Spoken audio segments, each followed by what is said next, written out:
Welcome and welcome back, my friends, to another reading of The Sea of Monsters. Today we're getting into it with Chapter 9. I have the worst family reunion ever. Annabeth volunteered to go alone since she had the cap of invisibility, but I convinced her it was too dangerous. Either we all went together or nobody went. Nobody, Tyson voted, please?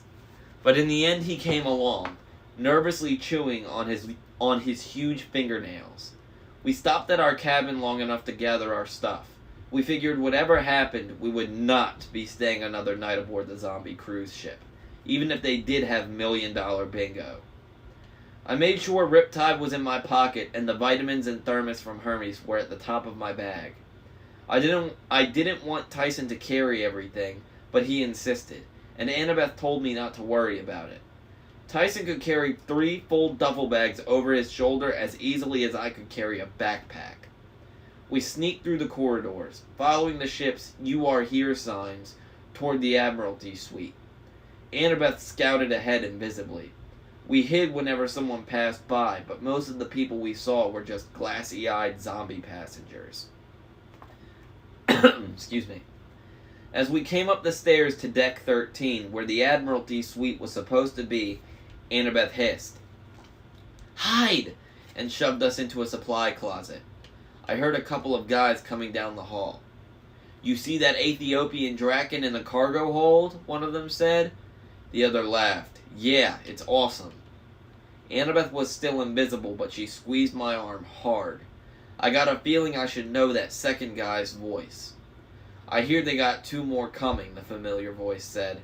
They keep arriving at this rate. Oh man, no contest." The voices faded down the corridor. "That was Chris Rodriguez." Annabeth took off her cap and turned visible. "You remember, from cabin 11.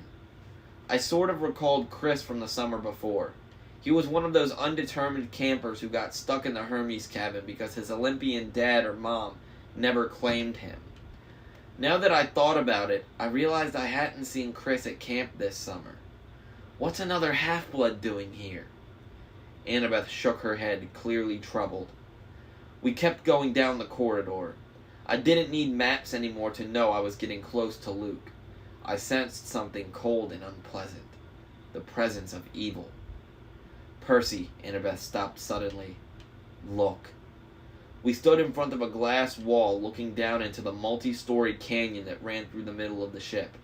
At the bottom was the promenade, a mall full of shops, but that's not what had caught Annabeth's attention. A group of monsters had assembled in front of the candy store.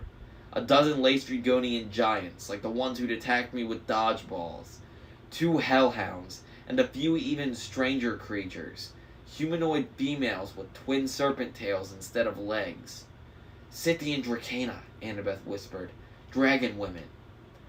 The monsters made a semicircle around a young guy in Greek armor who was hacking on a straw dummy. A lump formed in my throat when I realized the dummy was wearing an orange Camp Half-Blood t-shirt. As we watched, the guy in armor stabbed the dummy through its belly and ripped upward. Straw flew everywhere. The monsters cheered and howled. Annabeth stepped away from the window. Her face was ashen. Dude, the most haunting part about the dummy having on the Camp Half-Blood shirt is like the methodology and the ideology behind it. They have the dummies wear Camp Half-Blood shirts while people are training with them, while the demigods are training with them, so that the Titan Army Half-Bloods don't freeze up when they see their friends in Camp Half-Blood t-shirts. They train with dummies in Camp Half-Blood t-shirts so that they are desensitized and do not hesitate if and when they have to strike down another Half-Blood in a Camp Half-Blood t-shirt. That is some sick, sadistic shit. Like, that is something else. That is intense. And this is a youth novel. This is in elementary and middle schools.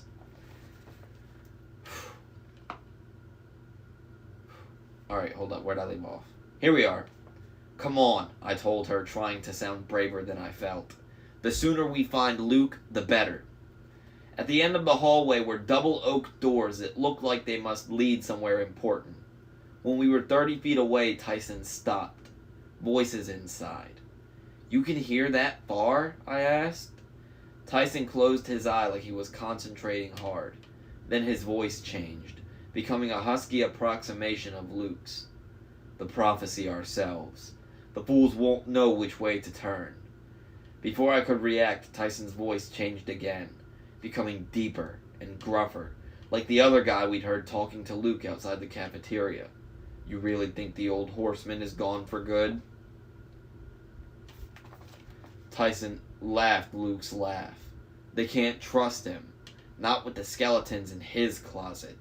The poisoning of the tree was the final straw. Annabeth shivered. Stop that, Tyson! How do you do that? It's creepy. Tyson opened his eye and looked puzzled. Just listening. Keep going, I said. What else are they saying? Tyson closed his eye again. He hissed in the gruff man's voice. Quiet! Then Luke's voice whispering. Are you sure? Yes, Tyson said in the gruff voice. Right outside. Too late I realized what was happening. I just had time to say, Run! When the doors of the stateroom burst open and there was Luke, flanked by two hairy giants armed with javelins, their bronze tips aimed right at our chests. Well, Luke said with a crooked smile, if it isn't my two favorite cousins. Come right in. The stateroom was beautiful, and it was horrible. The beautiful part, huge windows curved along the back wall, looking out over the stern of the ship. Green sea and blue sky stretched all the way to the horizon. A Persian rug covered the floor. 2 plush sofas occupied the middle of the room, with a canopied bed in one corner, and a mahogany dining table in the other. The table was loaded with food. Pizza boxes, bottles of soda, and a stack of roast beef sandwiches on a silver platter. The horrible part. On a velvet dais at the back of the room lay a 10-foot-long golden casket. A sarcophagus engraved with ancient Greek scenes of cities in flames and heroes dying grisly deaths. Despite the sunlight streaming through the windows, the casket made the whole room feel cold. Well, Luke said, spreading his arms proudly. A little nicer than cabin 11, huh? He'd changed since the last summer. Instead of Bermuda shorts and a t-shirt, he wore a button-down shirt, khaki pants, and leather loafers.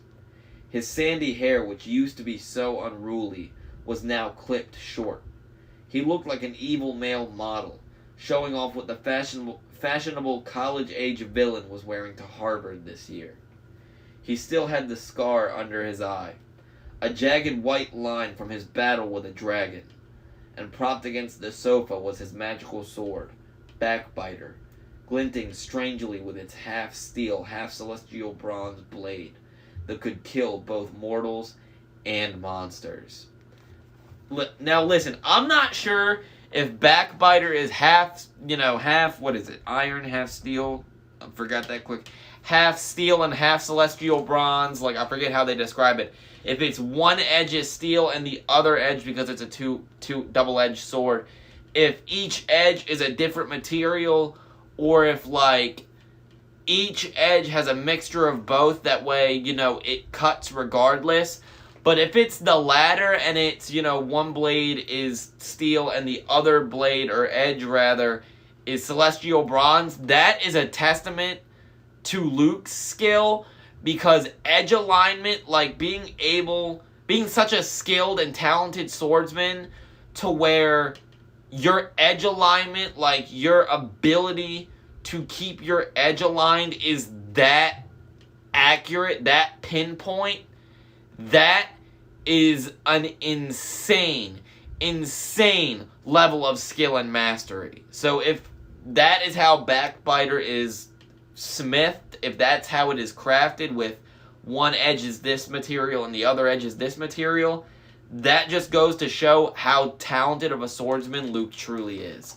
Because anybody that practices double-edged weapons, or kind of edged weapons in general, I guess, will tell you that edge alignment is probably one of the trickiest and most meticulous parts of the weapon art to master. "Sit," he told us. He waved his hand and 3 dining chairs scooted themselves into the center of the room. None of us sat. Luke's large friends were still pointing their javelins at us. They looked like twins, but they weren't human. They stood about 8 feet tall for one thing, and wore only blue jeans, probably because their enormous chests were already shag-carpeted with thick brown fur. They had claws for fingernails, beak like paws. Their noses were snout-like, and their teeth were all pointed canines. "Where are my manners?" Luke said smoothly. "These are my assistants, Agrius and Aureus. Perhaps you've heard of them." I said nothing. Despite the javelins pointed at me, it wasn't the bear twins who scared me. I'd imagined meeting Luke again many times since he tried to kill me last summer. I'd pictured myself boldly standing up to him, challenging him to a duel. But now that we were face to face, I could barely stop my hands from shaking. "You don't know Agrius and Aureus' story?" Luke asked. "Their mother. Well, it's sad, really. Aphrodite ordered the young woman to fall in love. She refused and ran to Artemis for help. Artemis let her become one of her maiden huntresses, but Aphrodite got her revenge. She bewitched the young woman into falling in love with a bear. When Artemis found out, she abandoned the girl in disgust. Typical of the gods, wouldn't you say? They fight with one another, and the poor humans get caught in the middle. The girl's twin sons here, Agrius and Aureus, have no love for Olympus. They like half-bloods well enough, though." "For lunch," Agrius growled. His gruff voice was the one I'd heard talking with Luke earlier. "Heh. His brother Aureus laughed, licking his fur-lined lips. "Leave me alone, alright? It didn't give me any option." He kept laughing like he was having an asthmatic fit until Luke and Agrius both stared at him. "Shut up, you idiot," Agrius growled. "Go punish yourself." Aureus whimpered.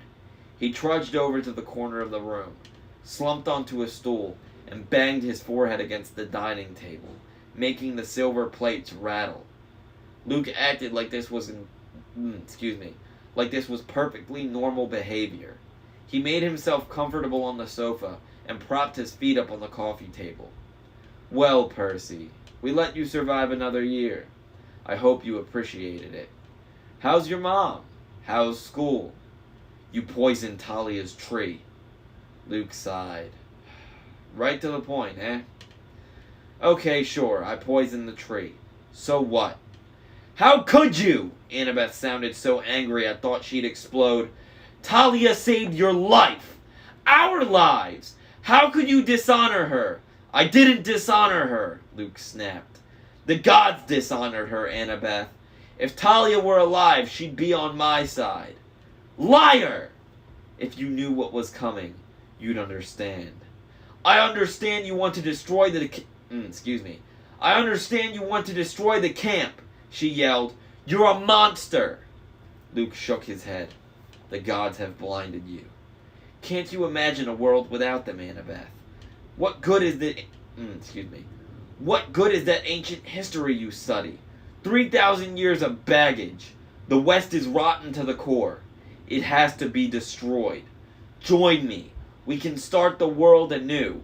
We could use your intelligence, Annabeth." "Because you have none of your own." His eyes narrowed. "I know you, Annabeth. You deserve better than tagging along on some hopeless quest to save the camp. Half-Blood Hill will be overrun by monsters within the month. The heroes who survive will have no choice but to join us or be hunted to extinction. You really want to be on a losing team? With company like this? Luke pointed at Tyson. Hey, I said. Traveling with a Cyclops, Luke chided. Talk about dishonoring Talia's memory. I'm surprised at you, Annabeth. You of all people. Stop it! She shouted. I didn't know what Luke was talking about, but Annabeth buried her head in her hands like she was about to cry. Leave her alone, I said, and leave Tyson out of this. Luke laughed. Oh yeah, I heard. Your father claimed him. I must have looked surprised because Luke smiled. Yes, Percy, I know all about that, and about your plan to find the fleece. What were those coordinates again? 30, 31, 75, 12? You see, I still have friends at Camp Half-Blood who keep me posted. Spies, you mean? He shrugged. How many insults from your father can you stand, Percy? You think he's grateful to you? You think Poseidon cares for you any more than he cares for this monster? Tyson clenched his fists and made a rumbling sound down in his throat. Luke just chuckled. The gods are so using you, Percy. Do you have any idea what's in store for you if you reach your 16th birthday? Has Chiron even told you the prophecy? I wanted to get in Luke's face and tell him off, but as usual, he knew just how to throw me off balance. 16th birthday? I knew Chiron had received a prophecy from the oracle many years ago. I knew part of it was about me. But if I reached my 16th birthday, I didn't like the sound of that. I know what I need to know, I managed, like who my enemies are. Then you're a fool. Tyson smashed the nearest dining chair to splinters. Percy is not a fool! Before I could stop him, he charged Luke. His fist came down toward Luke's head, a double overhead blow that would have knocked a hole in titanium, but the Bear twins intercepted. They each caught one of Tyson's arms and stopped him cold. They pushed him back and Tyson stumbled. He fell to the carpet so hard the deck shook. Too bad, Cyclops, Luke said. Looks like my grisly friends together are more than a match for your strength. Maybe I should let them... Luke, I cut in. Listen to me. Your father sent us. His face turned the color of pepperoni. Don't even mention him. He told us to take this boat. I thought it was just for a ride, but he sent us here to find you. He told me he won't give up on you, no matter how angry you are. Angry? Luke roared. Give up on me? He abandoned me, Percy. I want Olympus destroyed. Every throne crushed to rubble.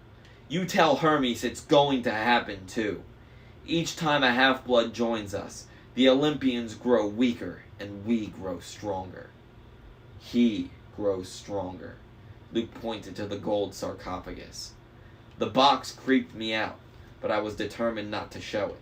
So, I demanded, what's so special? Then it hit me. What might be inside the sarcophagus? The temperature in the room seemed to drop 20 degrees. Whoa, you don't mean... He is reforming, Luke said. Little by little, we are calling his life force out of the pit. With every recruit who pledges our cause, another small piece appears. That's disgusting, Annabeth said. Luke sneered at her. Your mother was born from Zeus's split skull, Annabeth. I wouldn't talk. Soon there will be enough of the Titan Lord so that we can make him whole again. We will piece together a new body for him.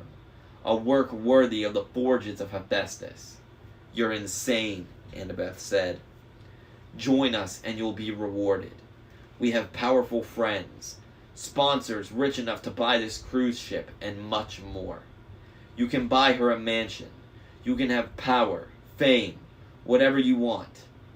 Annabeth, you can realize your dream of being an architect. You can build a monument to last 1,000 years. A temple to the lords of the next age. Go to Tartarus, she said. Careful what you wish for. Luke sighed. A shame. He picked up something that looked like a TV remote and pressed a red button. Within seconds, the door of the stateroom opened, and 2 uniformed crew members came in, armed with nightsticks. They had the same glassy-eyed look as the other mortals I'd seen, but I had a feeling this wouldn't make them any less dangerous in a fight. Ah, good. Security, Luke said.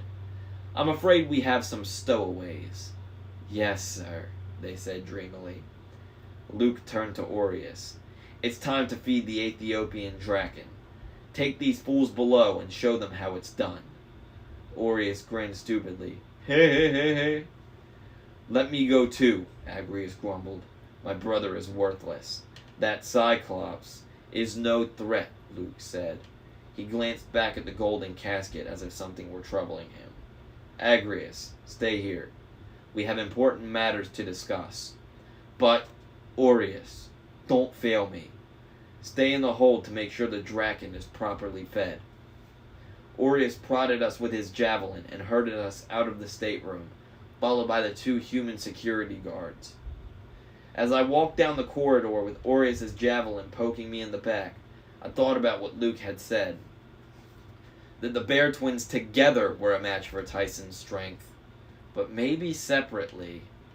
We exited the corridor amidships and walked across an open deck lined with lifeboats. I knew the ship well enough to realize this would be our last look at sunlight. Once we got to the other side, we'd take the elevator down into the hold, and that would be it. I looked at Tyson and said, now. Thank the gods he understood.